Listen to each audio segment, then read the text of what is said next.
Badakizu zer dan azterketa bat, ezta?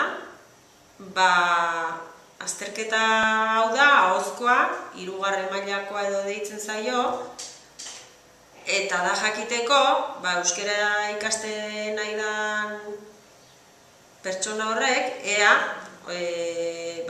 urte guztin ikasi dona eta hola, ea ondo egiten don, ondo hitz egiten don. Orduan, egunen bertan jungo da gela batean, eta gela hartan egin beharko do, prestatu gai baten ingurun.